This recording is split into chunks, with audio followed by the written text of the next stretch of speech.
नमस्कार दोस्तों, आप देख रहे हैं न्यूज नशा और मैं हूं आपके साथ अनु जैन रोहतगी। जनसंख्या बिल को लेकर उत्तर प्रदेश के साथ साथ देश भर में एक बहस छिड़ गई है। आम आदमी तो क्या, नेता तो क्या, इसके पक्ष और विपक्ष में धर्म गुरु भी सामने आ गए हैं। जहां एक तरफ मुस्लिम धर्म गुरु इसकी निंदा कर रहे हैं, कह रहे हैं कि जानबूझकर मुसलमानों को टारगेट किया जा रहा है। वहीं हिंदू धर्म गुरुओं का मानना है कि देश में जिस तरह से संसाधनों की कमी हो रही है, ऐसे में इस तरह के बिल पूरे देश में लागू होने चाहिए।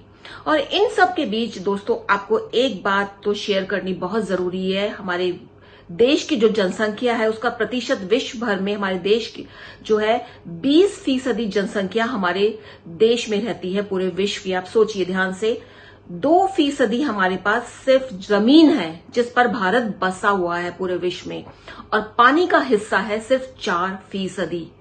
ऑलरेडी हम बहुत ज्यादा संसाधनों की कमी से जूझ रहे हैं और ऐसे में हमारी जनसंख्या भी लगातार बढ़ रही है। चीन को जल्दी ही हम पिछाड़ने वाले हैं और हम नंबर 1 पर पहुंचने वाले हैं। और इन सब के बीच यदि ऐसा कानून, ऐसा बिल आता है, और यूपी तो क्या, अगर देश भर में इसे लागू किया जाता है तो इसमें क्या बुराई है। और सबसे बड़ी बात इस बिल की जो है, जो एक सोचने वाली बात है कि आपकी मर्जी है, ये आप 4 बच्चे पैदा कीजिए, आप 10 बच्चे पैदा कीजिए। ये बिल सिंपली कह रहा है कि जिसके बच्चे 2 बच्चों से ज्यादा होंगे उसको बिजली पानी में ना तो रियायत मिलेगी, ना हाउस टैक्स में रियायत मिलेगी, वो चुनाव नहीं लड़ सकता है। और जिसके 2 बच्चे होंगे उसको सरकारी नौकरी में भी प्राथमिकता मिलेगी और तमाम सुविधाएं मिलेंगी।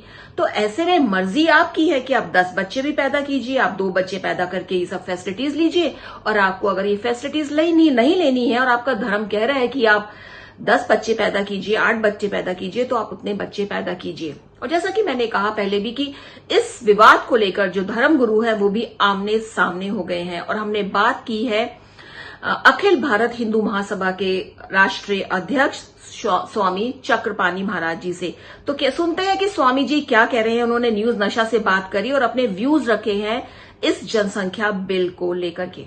उत्तर प्रदेश में योगी आदित्यनाथ जी द्वारा जो जनसंख्या नियंत्रण कानून बनाए जा रहे हैं आज अंतर्राष्ट्रीय जनसंख्या दिवस के अवसर पे, वो बहुत ही सराहनीय है। हम उसका स्वागत करते हैं। हम उसको निश्चित रूप से योगी आदित्यनाथ जी को बधाई देते हैं। और इसी के साथ कहना चाहते हैं, केंद्र सरकार से मांग करना चाहते हैं कि पूरी राष्ट्रीय स्तर पे पूरे देश में जनसंख्या नियंत्रण कानून बनाया जाए और समान नागरिक संहिता बनाया जाए।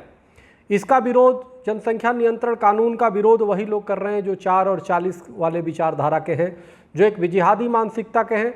और उसको हवा देने का काम जिस प्रकार से विपक्षी पार्टियां कर रही हैं, निश्चित रूप से मुस्लिम तुष्टीकरण की पराकाष्ठा है। और ये पराकाष्ठा न सिर्फ देश के विरोध में है, बल्कि समाज और मानवता के हित में भी नहीं है।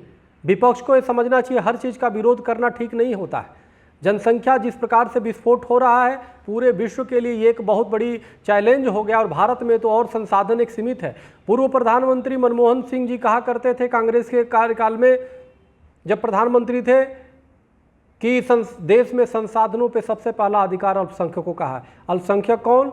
जो मुसलमान हैं। अब जरा सोचो जरा कि आज जब क्यों एक वर्ग को पहला अधिकार होगा। हम तो ये चाहते हैं, और देश की वर्तमान भी सरकार हमें लगता है इस बात को समझ चुकी है, और देश भी चाहता है कि देश के संसाधनों पे पहला अधिकार सभी का हो और किसी को भी संसाधनों की कमी न हो। इसमें बुरा क्या है? तो जब जनसंख्या रुकेगा, अब किसी का, और यही कारण है कि किसी के 4 शादियां होती है, 40 बच्चे पैदा होते हैं, तो कोई उसमें चोर निकलता है, कोई डकैत निकलता है, कोई फल बेचता है, कोई कबाड़ा बेचता है, कोई कुछ करता है। और इसका खामियाजा विदेशी अंतर्राष्ट्रीय स्तर पे जो जिहादी मानसिकता के लोग हैं वो उसको जिहादी बनाने का काम करते हैं, वो हिंदुओं के खिलाफ भड़काने का काम करते हैं, हिंदुस्तान के खिलाफ साजिशें रचने का काम करते हैं, क्योंकि वो बेरोजगार होता है। अब उसको पैसे मिल जाते हैं, उसको फंडिंग होते हैं अंतर्राष्ट्रीय स्तर पे, तो देश में अशांति होती है। तो ये जनसंख्या कानून देश के हित में होगा, युवाओं के हित में होगा, बच्चों के हित में होगा, सभी के हित में होगा। और आतंकवाद की कमर टूटेगी इससे। और हर व्यक्ति अपने जो बच्चे पैदा करेगा उसके प्रति जिम्मेदारी, रोटी कपड़ा मकान सुव्यवस्थित करेगा। उसको लगेगा कि अगर हम 2 बच्चे तक पैदा अधिकतम करते हैं, 2 बच्चे तक होते हैं, तो उनको सरकारी सुविधाएं मिलेगी, नहीं तो हम राष्ट्र के मुख्य धारे से कट जाएंगे। जब कटने की उनकी बात आएगी तो निश्चित रूप से उनमें जागरूकता ऐसे ही हो जाएगा।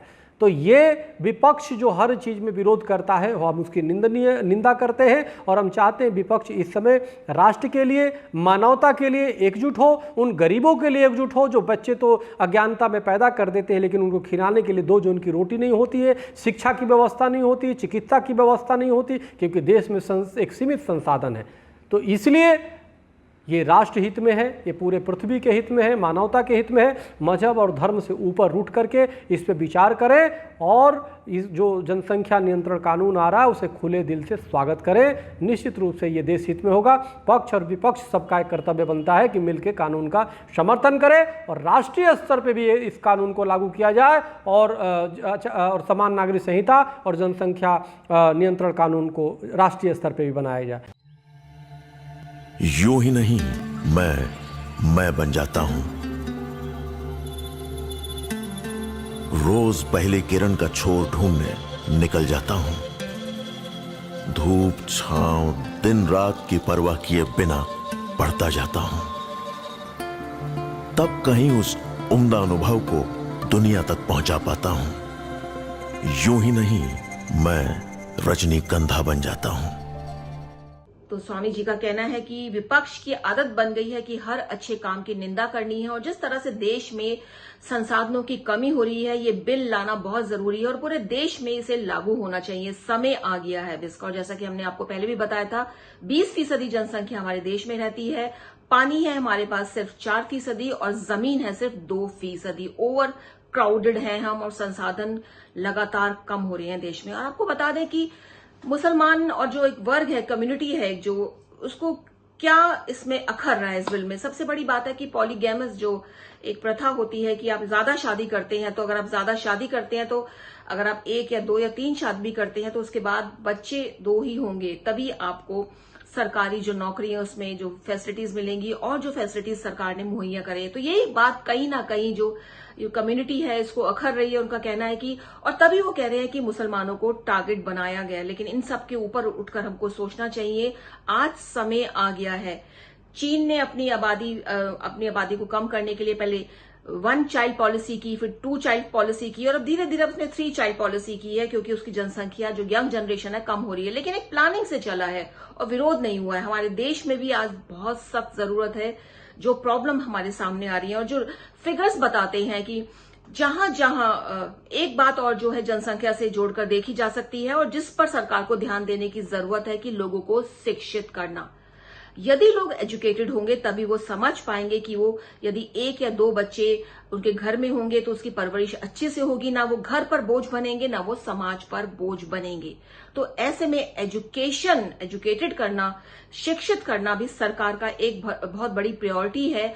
और अगर जनसंख्या बिल लाया जाता है तो उसके साथ साथ कुछ एजुकेशन के बारे में भी सरकार को सोचना चाहिए। एक अवेयरनेस जो है फैलानी जरूरी है, क्योंकि जो फिगर्स बताते हैं, जो आंकड़े बताते हैं कि जिन राज्यों में लिटरेसी रेट बहुत ज्यादा है वहां फर्टिलिटी रेट बहुत कम है। और इसका जीता जागता उदाहरण केरल है।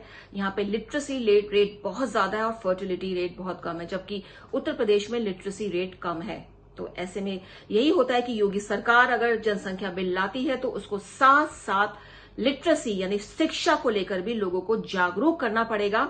लोग समझ जाएंगे अपने आप कि इस बिल को लाने का मकसद उनकी भलाई है, ना कि उनके अगेंस्ट है ये। तो दोस्तों, न्यूज नशा के जरिए कोशिश रहती है आप तक नई नई जानकारी पहुंचाई जाए और ये मुद्दा बहुत गर्म है। और ऐसे में एक छोटा सा मैसेज जो है जरूर आपको तक पहुंचना चाहिए कि जिस तेजी से हमारे संसाधन घट रहे हैं, कम हो रहे हैं, आने वाले समय में हमारी जो भावी पीढ़ियां हैं वो बहुत बड़े जो एक प्रॉब्लम है, एक समस्या का सामना कर सकती हैं। इसलिए हम सबको मिल करके जनसंख्या को नियंत्रण करने में सरकार का सहयोग देना चाहिए। और दोस्तों, आप बने रहिए न्यूज नशा के साथ, क्योंकि न्यूज नशा आपको हर जानकारी बहुत ही अपडेट देता है, व्यूज देता है, नेताओं के साथ देता है, पॉलिटिकल और सोशल जो इश्यूज होते हैं उसके लिए एक्सपर्ट्स की राय आपको देता है। कोशिश रहती है नई से नई जानकारी आप तक पहुंचाई जाए। इसलिए आप देखते रहिए न्यूज नशा, आदत हर खबर की।